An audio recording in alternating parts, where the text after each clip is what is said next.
Hola, mi nombre es Yancy Caraballo Rodríguez y estaré discutiendo y resumiendo los primeros 5 capítulos de The Language Instinct de Steven Pinker. Comenzaré resumiendo y mencionando los puntos importantes del capítulo 1. Los puntos importantes del capítulo 1 serían la introducción al tema de la ciencia cognitiva y los argumentos de Chomsky sobre que el lenguaje es un instinto. El capítulo 1 se titula El instinto de adquirir un arte. Este capítulo básicamente es una introducción donde Pinker habla sobre el lenguaje y nos explica que el lenguaje es un instinto. Se introduce el tema de la ciencia cognitiva, que básicamente esta ciencia es la que combina la psicología, la lingüística, la filosofía, la neurobiología y las ciencias de computación para explicar cómo funciona la mente humana. Chomsky propone que todos los humanos poseen una plantilla de adquisición del lenguaje y se respalda diciendo que los niños desarrollan el lenguaje por su cuenta y que cada oración que decimos es una combinación nueva de palabras. Pinker difiere con Chomsky en que las ideas que tienen sobre el papel que juega la evolución en el origen del lenguaje. Pinker cree que el lenguaje es una adaptación evolutiva y Chomsky pues no está convencido de que esta sea la explicación correcta. En resumen, este capítulo básicamente es una introducción y habla sobre cómo surge el lenguaje en nosotros los humanos. Y que el lenguaje no es algo cultural, sino que es algo que desarrollamos naturalmente.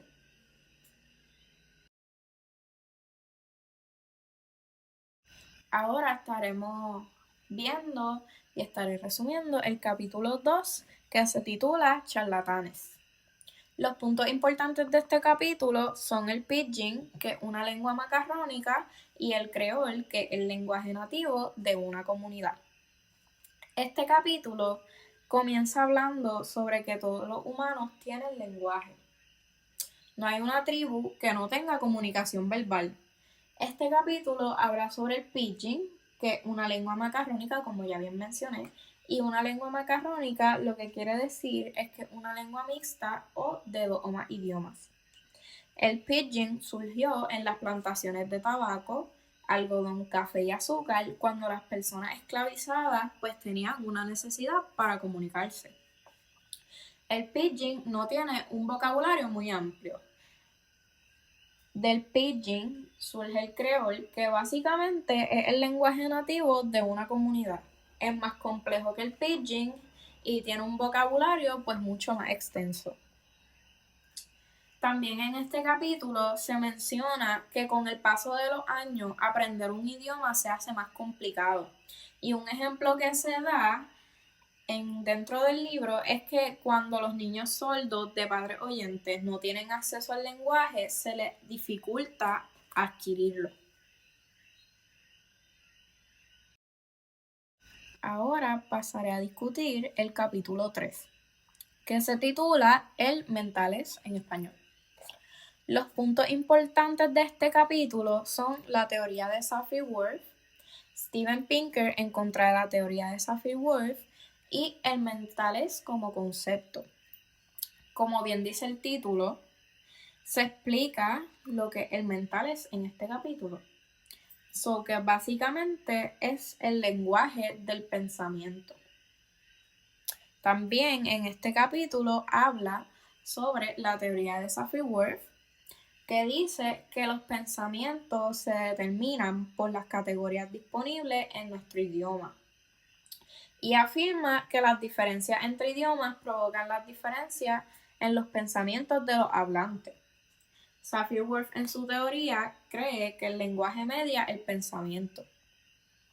Básicamente dice que si la palabra no está en tu idioma, pues no la puedes identificar. Algunos argumentos a favor de esta teoría son que cuando tienes diferentes nombres de colores, por ejemplo, que si ves 2 variaciones de un color y en tu idioma no está el nombre de uno de ellos, pues entonces no lo podrás nombrar. También menciona a los esquimales, que según él tenían diferentes palabras para referirse a la nieve. Y eso era lo que él pensaba, pero al igual que en el español, solo tienen una palabra para referirse a ella. Pinker pues intenta y desmiente esta teoría presentando sus razones, diciendo que a veces nosotros decimos palabras y no es exactamente lo que pues queremos decir. O sea que para tener esa sensación tiene que haber lo que queríamos decir versus lo que dijimos. A veces pensamos algo y no es como lo decimos. No nos referimos a lo mismo cuando lo hablamos que cuando lo pensamos. So que básicamente el lenguaje pues no determina lo que pensamos. Y Pinker también dice que no hay evidencia científica de que el lenguaje moldea la manera de pensar de las personas. También Pinker usa y cita los avances de la ciencia cognitiva para refutar la hipótesis de Sapir-Whorf. Y en primer lugar dice que los estudios experimentales evalúan el pensamiento no verbal. Por ejemplo, los experimentos sugieren que el pensamiento visual no se realiza en el lenguaje, sino a través de un sistema gráfico mental. En segundo lugar, según la hipótesis del sistema de símbolos físicos, fundamental para la ciencia cognitiva, la mente funciona de forma similar a un ordenador, con representaciones y procesadores. Ahora pasaré a discutir el capítulo 4, que se titula ¿Cómo funciona el lenguaje? Los puntos importantes en este capítulo son la estructura de las oraciones, la relación entre el sonido y el significado y las reglas de la gramática generativa. En este capítulo se habla sobre cómo las oraciones se estructuran y habla sobre cómo podemos procesar las oraciones pues para entenderlas. También habla sobre la relación entre el sonido y su significado. Y un ejemplo que da es que la palabra perro significa perro porque así le decimos todos los que hablamos español. Chomsky plantea que dependiendo de cómo las palabras están acomodadas en una oración, pues así va a ser como las vamos a entender. Las reglas que están en nuestra mente se llaman las reglas de gramática generativa, que básicamente son las reglas que rigen cómo las palabras se traducen en pensamientos concretos. Nuestro cerebro tiene la capacidad de usar los medios finitos como las palabras para crear una cantidad infinita pues, de enunciados. Y el libro explica cómo hay unas cadenas de palabras en el cerebro que no son adecuadas para explicar el lenguaje. Las frases deberían tener un significado para que no sean igual a las cadenas de palabras. Y Pinker explica cómo esta cadena de frases es modular y no como una cadena. Chomsky pues sostiene que su teoría sobre el lenguaje, diciendo que hay reglas que determinan la estructura de las frases, y dice que estas reglas son universales y esto explica cómo los niños aprenden una lengua y no tienen que aprender demasiadas reglas. Ahora pasaré a discutir el último capítulo, que sería el capítulo 5. Este se titula Palabras, palabras, palabras. Sus puntos importantes son las reglas de la morfología y la relación arbitraria de las palabras.